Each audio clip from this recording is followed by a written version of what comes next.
BSL Sport, le podcast au cœur du sport. Respect, égalité, esprit d'équipe, émotion, passion et détermination. BSL Sport, le podcast au cœur du sport. Bonjour et bienvenue dans notre podcast BSL Sport, le podcast au cœur du sport. Nous vous présentons un nouvel épisode de notre podcast qui, je rappelle, est un podcast centré sur la place de la femme et les personnes en situation de handicap dans le sport. Pour l'épisode d'aujourd'hui, on va partir à la découverte de plusieurs sports et sportives. Et pour le faire, je ne suis pas seule, je suis avec Marie qui va co-animer ce podcast avec moi. Salut Marie! Salut Kumba. Ça va? Ça va bien et toi? Oui, ça va, super. Et comme pour le premier numéro, l'équipe est au complet. Salut Audrey, salut Myriam. Salut. Vous allez bien? Très bien, et toi? Oui, ça va. Et oui, aujourd'hui, comme tu l'as dit Kumba, on va partir à la découverte de plusieurs sports et sportifs, notamment la boxe avec Céline Grosy, le basket fauteuil avec Catherine Ogoya et enfin une ancienne lutteuse Vanessa Boubrienne. Voilà un super programme. C'est parti pour le deuxième numéro. Écoutez BSL Sport, spécial sport sur Radio Laser. Mais pour l'heure, on va s'intéresser à un petit voyage en Suisse et plus précisément dans la ville de Lausanne où on a pu visiter le musée olympique. Myriam et Audrey, racontez-nous ce voyage s'il vous plaît. Effectivement, nous sommes partis 4 jours à Lausanne en minibus avec 2 de nos éducateurs de l'association Valpré où le but de ce séjour était la visite du musée olympique de Lausanne en Suisse. D'ailleurs, ce musée est situé à Lausanne car le rénovateur des Jeux olympiques, Pierre de Coubertin, a décidé de le relocaliser à Lausanne. Avant cela, le siège était installé à Paris. Dans ce musée, on a pu découvrir les différentes médailles accordées aux gagnants, l'histoire de certains athlètes. Personnellement, j'ai apprécié découvrir la Suisse, on a pu s'amuser et faire plusieurs activités. Et toi Myriam ? C'est vrai que ce mini-séjour nous a permis à toutes de visiter plusieurs villes comme Genève, Lausanne et notamment le lac Léman, un lac incroyablement beau. J'ai apprécié durant ce mini-séjour la visite du musée. Le musée est vraiment intéressant, nous avons pu découvrir de nouvelles choses concernant l'histoire des Jeux olympiques et l'intégration des femmes dans le sport. C'est vrai qu'à la fin de cette visite, nous avons pu toucher les différentes matières de perche qui sont utilisées pour sauter et voir leurs évolutions au fil des années. Nous avons pu voir également les différentes tenues des pays et techniques utilisées. C'est vrai que ce voyage nous a laissé des beaux souvenirs et des belles anecdotes. Comme les fois où on a fait des batailles d'eau, quand on a eu une mini-guerre avec les animes, comme la bataille d'eau avec Marie. Quand on a découvert le trampoline. Ou les sauts de Marie. Parce que Marie, elle sait pas faire du trampoline debout comme tout le monde. Elle se met à 4 pattes pour faire du trampoline. Elle sait pas sauter dans la piscine aussi. Ok, c'était très drôle à voir. Je pense que ça nous a permis de voir si on pouvait cohabiter tout ensemble 24 heures sur 24, quoi. Oui. Ça dépend des groupes. Je pense que il faudrait qu'on ait chacune notre maison la prochaine fois. Ce voyage nous a laissé de beaux souvenirs et finalement ça nous a un peu plus soudés vu qu'on a été 24 heures sur 24 ensemble. Du coup, on en ressort que le positif. Et je trouve que c'est important de faire ce genre de voyage quand on est équipe de hand car ça nous permet de se souder, de renforcer nos liens. Myriam? Oui, c'est vrai, tu as raison. Écoutez BSL Sport, spécial sport sur Radio Laser. Les Jeux Olympiques, c'est aussi l'occasion de voir des sports qu'on voit pas, notamment comme le skate, le breakdance ou encore la lutte. Et justement, c'est le sport de notre prochaine invitée. L'invitée de BSL Sport. Aujourd'hui, on est avec Vanessa Boubrienne. Elle a 42 ans, elle est née à Tourcoing, c'est une figure emblématique de la lutte française. Vanessa a marqué les esprits par sa participation aux Jeux Olympiques de Pékin en 2008 et a brillé sur la scène internationale avec plusieurs médailles aux championnats du monde et aux championnats d'Europe. Vanessa, vous avez plusieurs casquettes. Vous avez été lutteuse et maintenant vous êtes présidente du comité départemental olympique et sportif du Val-de-Marne.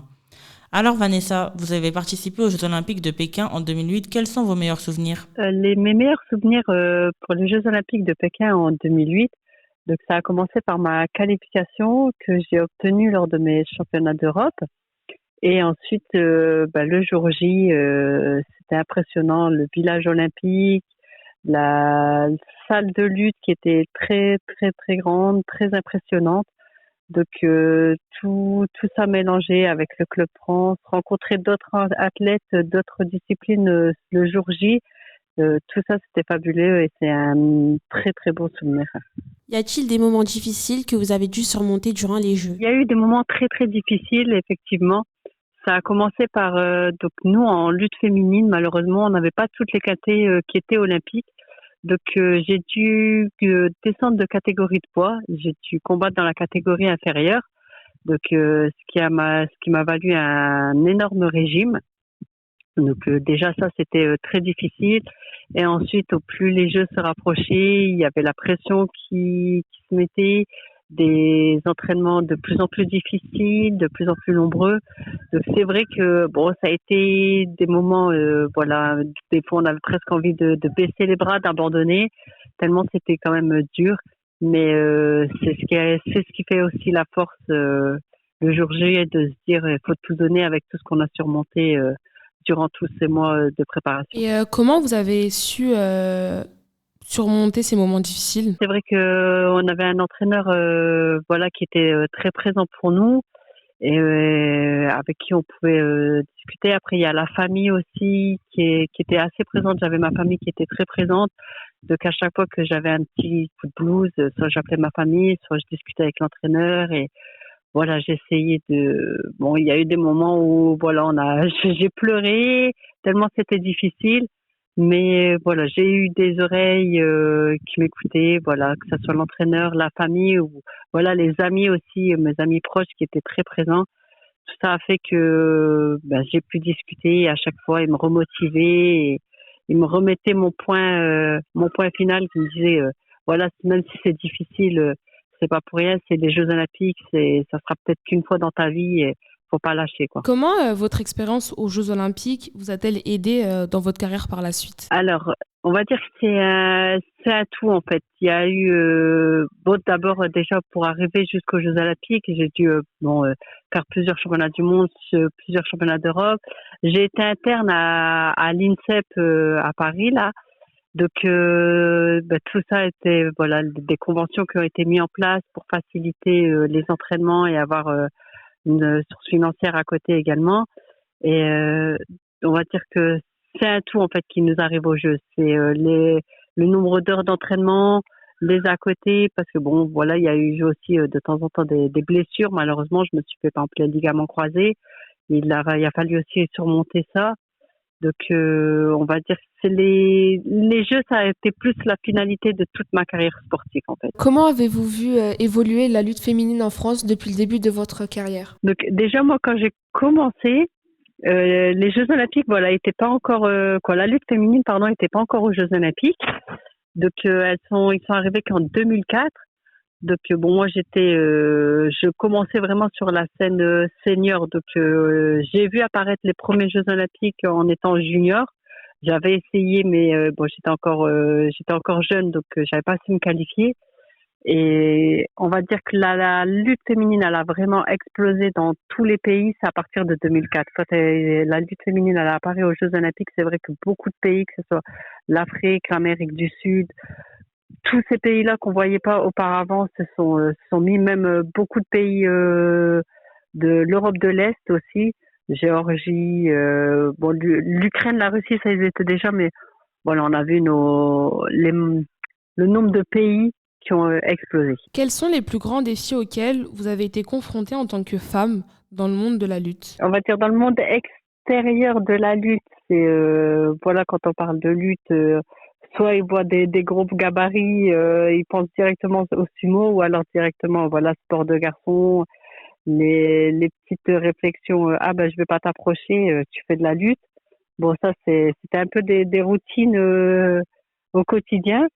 Et après voilà, dans la lutte même si on essaye de représenter énormément la lutte féminine, c'est vrai que bon, c'est toujours faut toujours plus se prouver par rapport à un garçon. Malheureusement, c'est comme dans la vie de tous les jours. Faut toujours, voilà, nous, il faut pas juste la médaille, il faut vraiment la médaille d'or pour vraiment être bien reconnu et avoir notre place au sein soit de l'équipe ou de la fédération. Et est-ce qu'il y a des différences entre les femmes et les hommes dans ce sport? Quand on regarde le nombre, déjà que ce soit en athlète, le nombre de femmes par rapport aux hommes, nous sommes complètement minoritaires.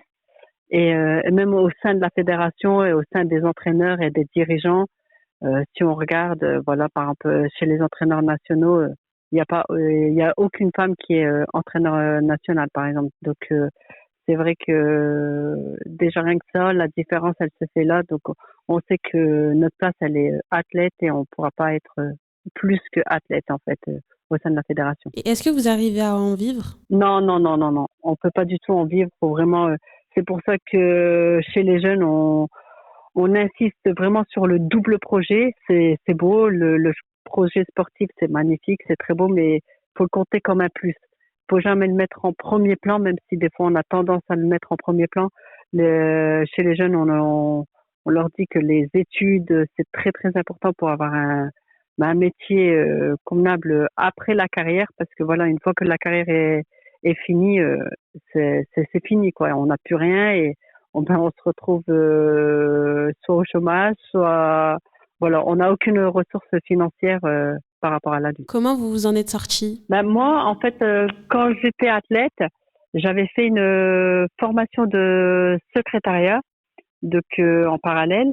Et ensuite, donc j'étais encore sur Tourcoing, sur la commune de Tourcoing. J'ai été embauchée à la mairie de Tourcoing. Et dès que j'ai fini ma carrière, j'étais à temps plein à la mairie de Tourcoing en tant que dans le secrétariat en fait.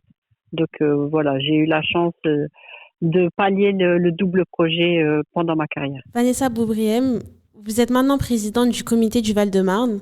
Comment pensez-vous que les Jeux de Paris vont influencer la pratique du sport pour les jeunes du Val-de-Marne? Alors, on essaye de faire justement d'utiliser les Jeux Olympiques pour bien faire connaître notre discipline. Malheureusement, les Jeux Olympiques de Paris sont pas accessibles à tout le monde. Ils sont accessibles, voilà, parce que déjà financièrement c'est un coût et tout le monde ne pourra pas aller les voir. Et je pense que justement il y aura beaucoup de frustration. Donc on essaye de d'utiliser voilà les Jeux en espérant avoir. Donc là on a 3 athlètes qui sont qualifiés pour les Jeux Olympiques.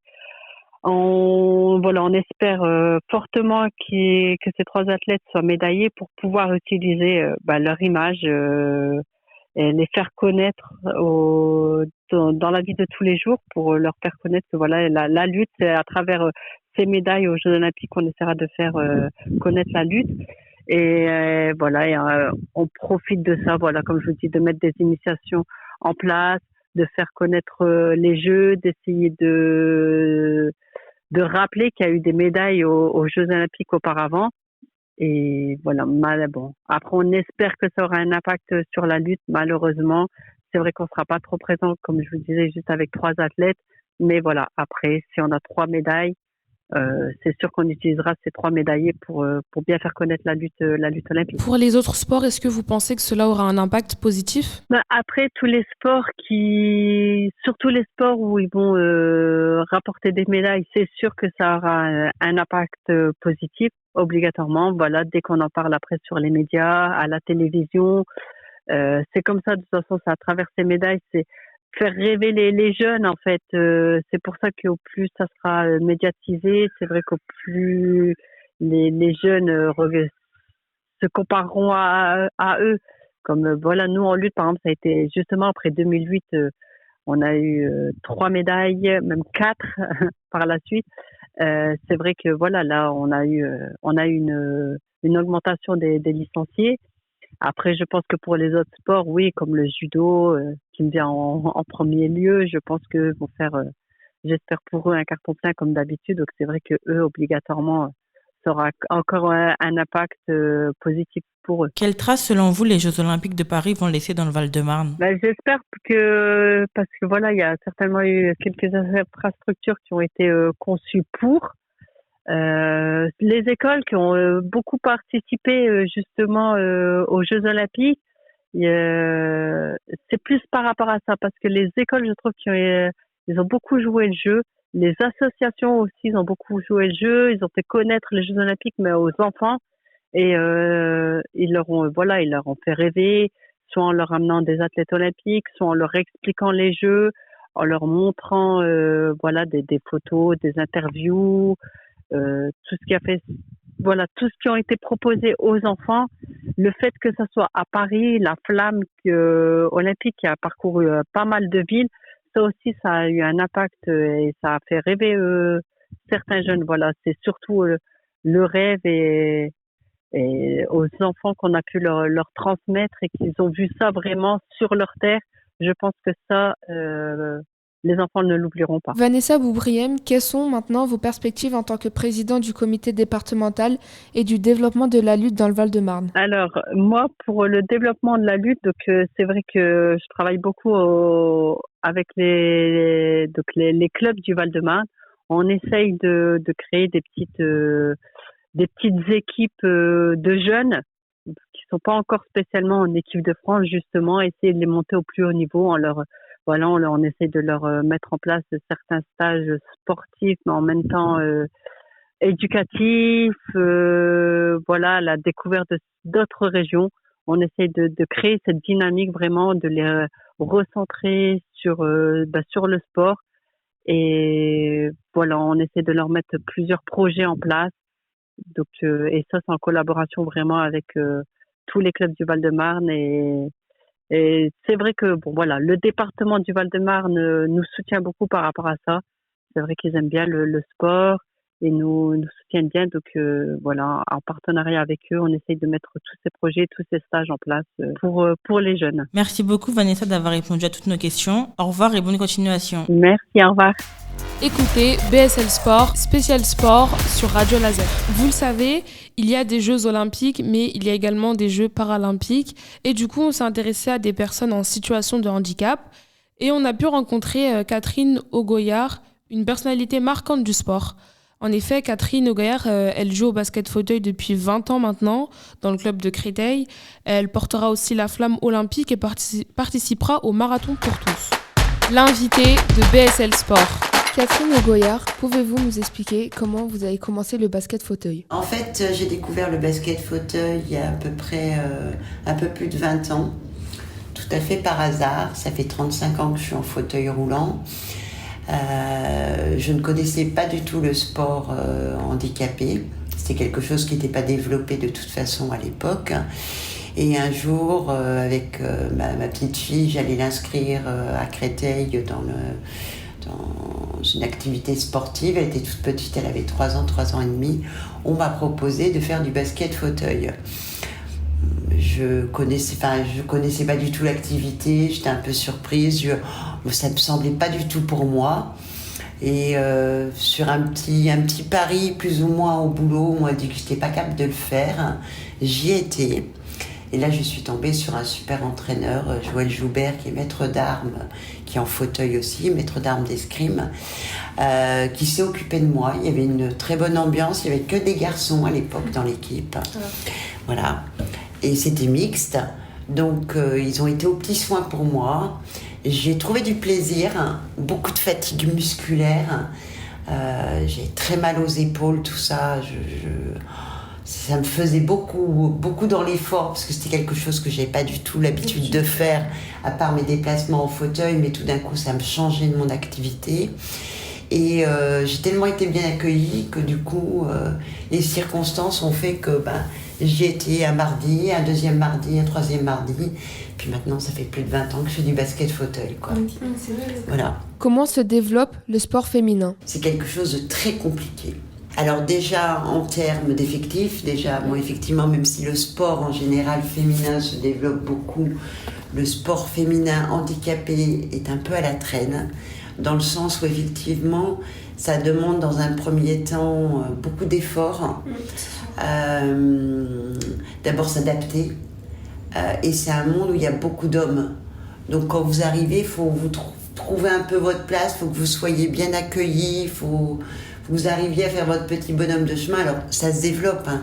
C'est très bien, hein. De plus en plus maintenant les clubs s'occupent d'insérer des femmes en situation de handicap, mais effectivement le gros de l'effectif c'est quand même, je parle du basket, hein. Après je ne connais pas les autres disciplines, mais c'est quand même essentiellement des hommes.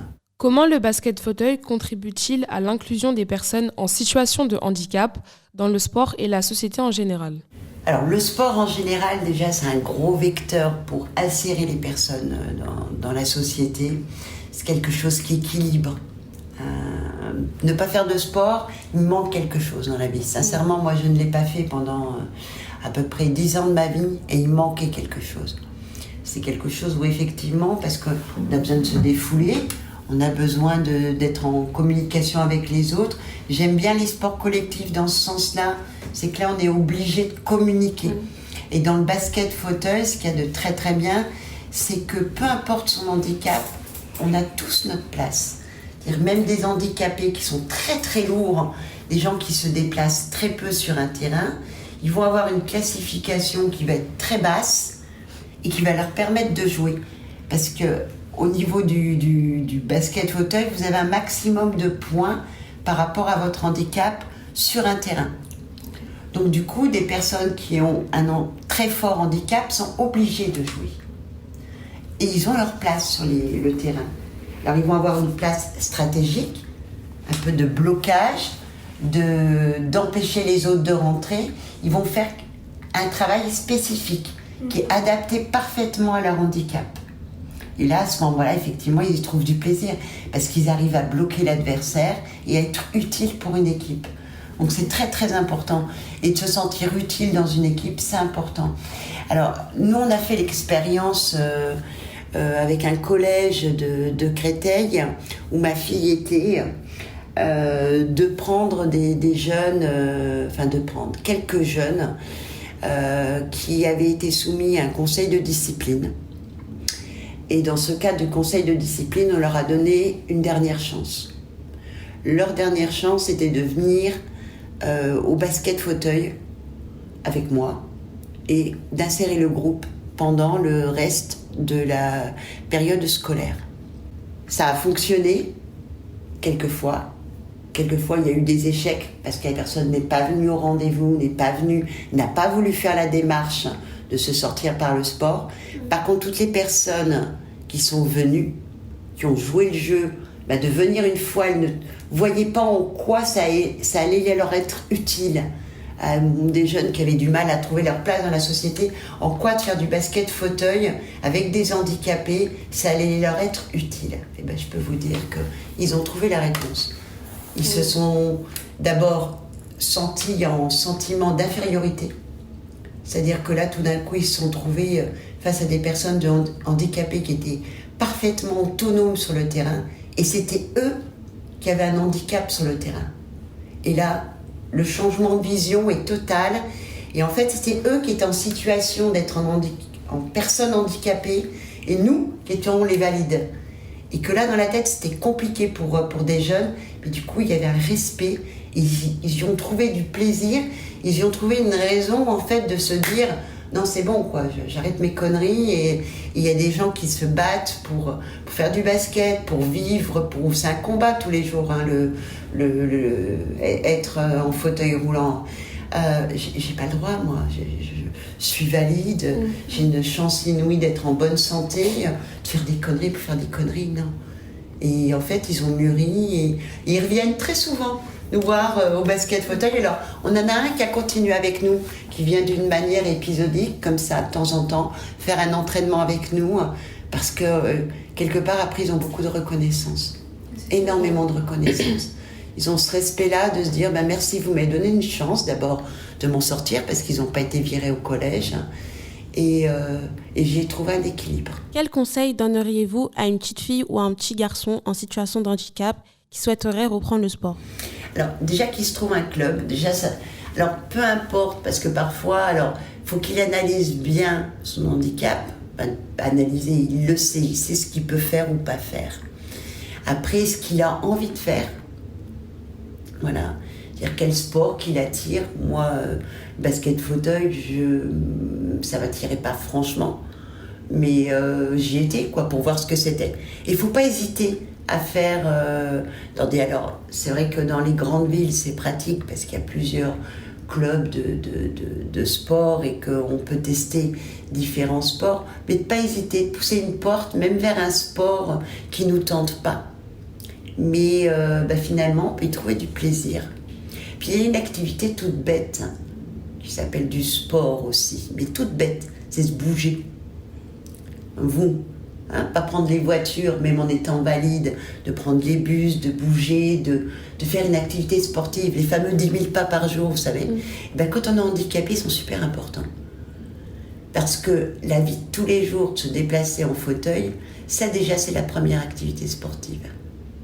Parce que mine de rien, vous avez des trottoirs qui ne sont pas adaptés. Ça va vous demander de descendre ces trottoirs, de les remonter, de trouver le bon chemin. Tout ça, ça va vous muscler. Muscler le dos, muscler les épaules, muscler les bras. Et vous obliger à avoir une activité sportive comme vous. Comme faire ces saletés de 10 000 pas par jour. Tous les jours, faire une activité. Et après, essayer de se trouver un club de sport. Et donc, il y a une activité toute bête, comme pour les valides, qui s'appelle courir. Et c'est possible en fauteuil. C'est-à-dire que vous trouvez un petit chemin qui va bien pour vous, puis vous accélérez. Alors, au début, vous y allez tout doucement. Puis vous accélérez de plus en plus, vous allez prendre un parcours simple. Puis après, on peut y prendre du plaisir. Parce que vous aussi, quand vous allez faire de la course, vous aimez bien ça. Alors moi, j'ai découvert cette activité, parce que je ne la pratiquais pas, de faire de la course comme ça, un challenge sportif dans le travail où je travaille. Et donc j'ai commencé comme ça à un peu rouler. C'est une petite compétition pour une association pour le cancer, et on devait faire le plus d'activités possible, de la marche, de la course. Je m'y suis mise, j'ai trouvé vachement de plaisir. Et c'est un truc tout bête. En fauteuil roulant, essayer d'aller sur un stade, puis essayer de rouler avec son fauteuil. Puis après, on adapte les fauteuils. Moi, j'ai maintenant un fauteuil qui roule bien. Et je peux vous dire que je roule pas mal. Maintenant, j'arrive à du 7-8 km/h, moi. Donc, c'est déjà pas mal. Et puis, je vais vous confier, je suis dans une autre aventure. Effectivement, à force de monter, comme ça, un peu en niveau, je rentre tous les soirs en fauteuil. C'est-à-dire, je fais ma petite course tous les soirs, j'ai 6 km de course tous les soirs. Voilà, je rentre, je navigue, j'essaye d'y prendre du plaisir. D'abord, ça vide la tête, comme vous. Ça vide la tête de courir. Donc, de faire de l'activité comme ça, un peu, où on est concentré sur son chemin. Donc voilà, j'ai commencé comme ça. Puis après, j'ai monté de grade. Puis je ne sais pas si vous avez entendu du marathon pour tous. Vous n'avez pas entendu. Voilà. Et il y a ma fille qui m'a dit, pourquoi tu n'essayes pas de t'inscrire puisque c'est pour tous. J'y ai été. J'ai essayé d'obtenir mon dossard. Alors il m'est arrivé des parcours de vie tout bêtes. J'ai fait une mauvaise chute un jour, une rue mal orientée. Je me suis cassé le fémur. Voilà, hôpital. Donc là, plus de sport. Puis c'est par le sport que j'ai fait ma rééducation. Parce que faire de la rééducation avec juste un fémur cassé, qu'est-ce qu'il faut retrouver ? C'est sa masse musculaire. J'ai eu du mal, beaucoup de mal. Et puis il y a eu les circonstances qui ont fait que lors d'une activité où j'essayais de faire un 5 km, mais j'ai peut-être passé 3 heures, plus de 3 heures ce jour-là, je crois, j'ai gagné mon dossard pour le marathon pour tous.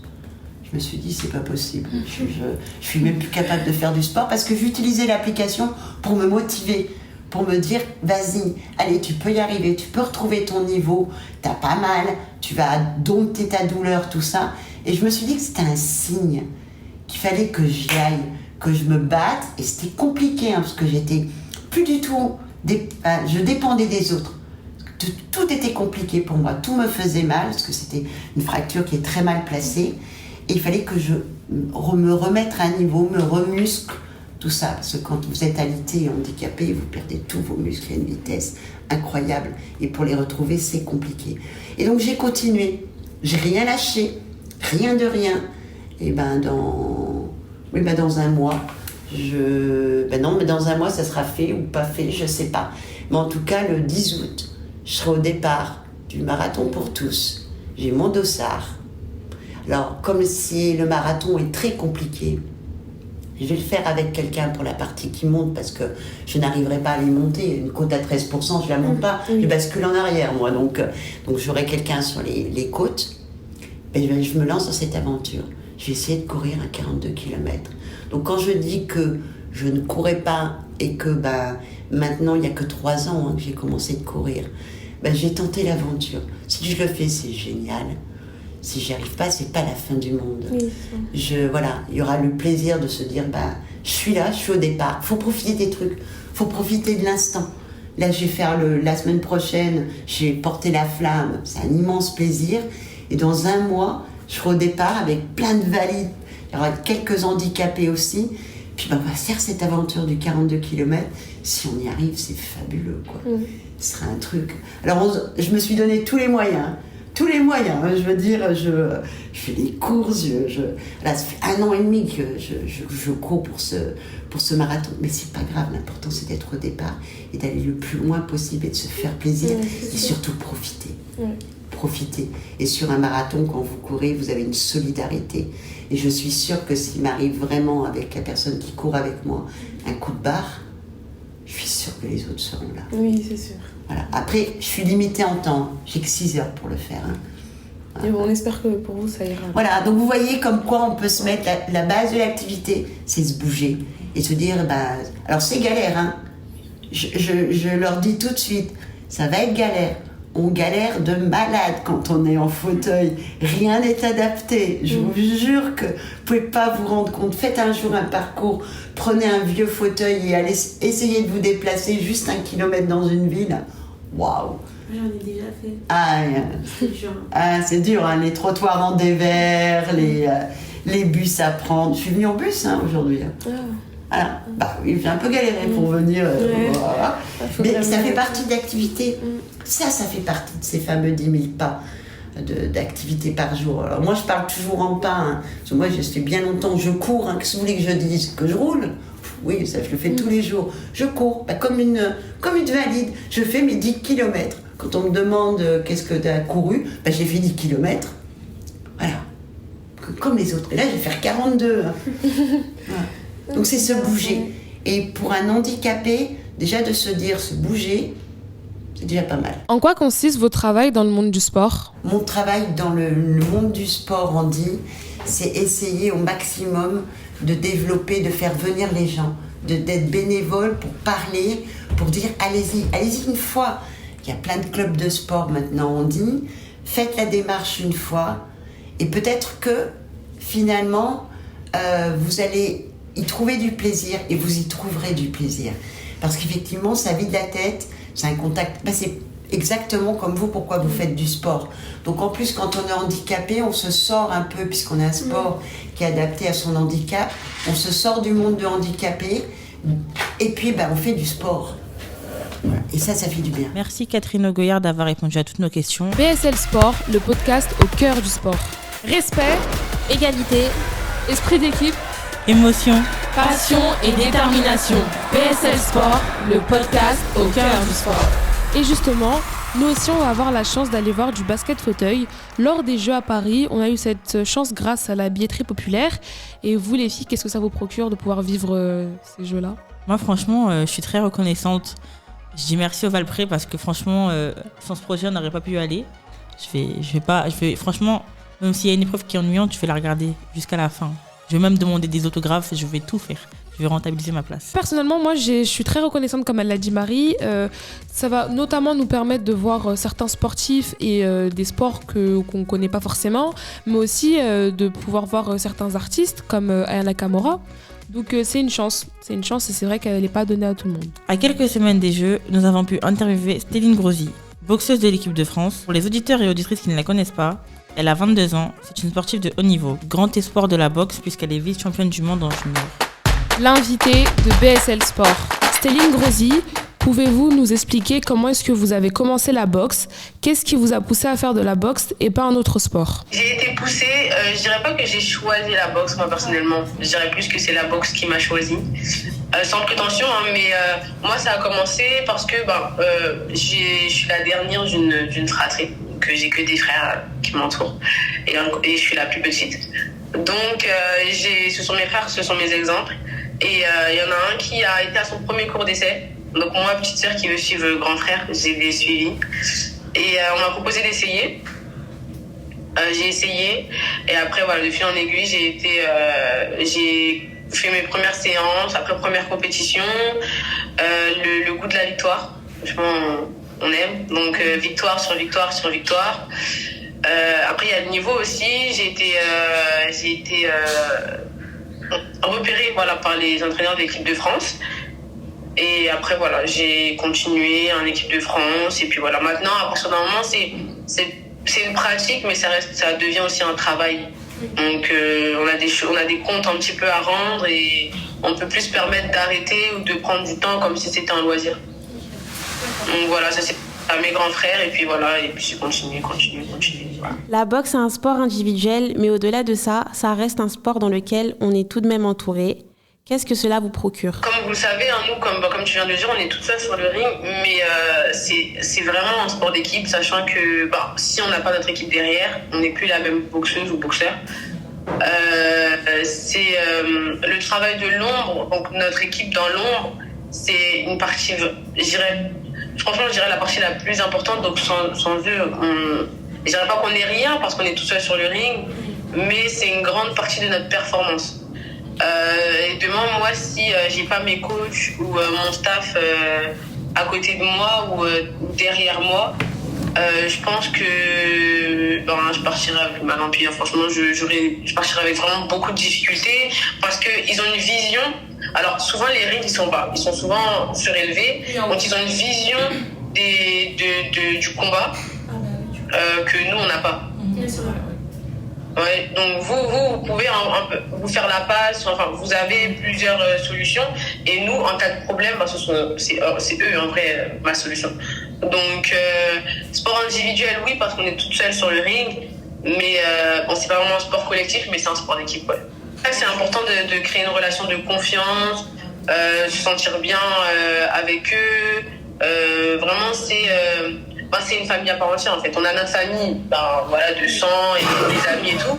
Mais on sera une grande partie de notre temps avec eux. C'est avec eux qu'on va s'entraîner. C'est avec eux qu'on va avoir non plus les entraînements les plus difficiles, être en souffrance. C'est eux qui vont nous repousser aussi dans notre travail et puis dans nos difficultés. Donc c'est vraiment avec eux qu'on va passer une plus grande partie de notre temps. Donc si vraiment on se sent mal à l'aise avec eux, c'est très handicapant. Comment se déroule une préparation pour une grande compétition ? Alors nous, il faut savoir qu'il faut quasiment être prête toute l'année. En équipe de France, on aura des compétitions. En fait, on ne sait jamais sur quelle compétition est sûre à 100%. Les dates, elles peuvent changer. Il y a des pays qu'on n'est pas sûr de rencontrer. Enfin, voilà, il y a plein de choses sur lesquelles c'est incertain. Après... moi, je pourrais dire que, imaginons, j'ai une compétition majeure en mars. Dès janvier, quasiment, on va commencer à se préparer. Ou même mars-avril, dès janvier, on va commencer à se préparer. Après, la préparation, elle ne se fait pas forcément à l'entraînement. La préparation, ce sera une compétition où voilà, on va essayer de voir les sensations, de retrouver des sensations. Une autre compétition, on va essayer vraiment de performer, donc de faire un résultat. Et une compétition où vraiment il ne faudra pas se louper parce que ça va jauger par rapport à notre état pour la future compétition. Et là, vraiment la compétition majeure, donc tout ce qui est championnat du monde, championnat d'Europe, même championnat de France, c'est vraiment la compétition où vraiment il ne faudra pas se louper. Et le fait d'avoir des femmes dans l'équipe du staff, est-ce que cela améliorera certaines conditions d'une boxeuse ? On va souvent dire que la boxe c'est un sport masculin et ça confirme le fait que ce sont que des garçons qui encadrent ce sport dit masculin, sachant qu'il y a des filles qui le pratiquent et on se sent très minoritaire. Merci Stéline Grosy d'avoir répondu à nos questions. On vous souhaite d'aller loin dans votre compétition et on vous souhaite bonne chance pour les Jeux Olympiques. Voilà, c'est la fin du 2e épisode. J'espère que ça vous a plu et je tenais à remercier tous les sportifs qui ont répondu à nos questions. Merci également les filles et merci aux éducateurs qui nous ont accompagnés tout au long de ce podcast. BSL Sport, le podcast au cœur du sport. Respect, Égalité, esprit d'équipe, émotion, passion et détermination. BSL Sport, le podcast au cœur du sport.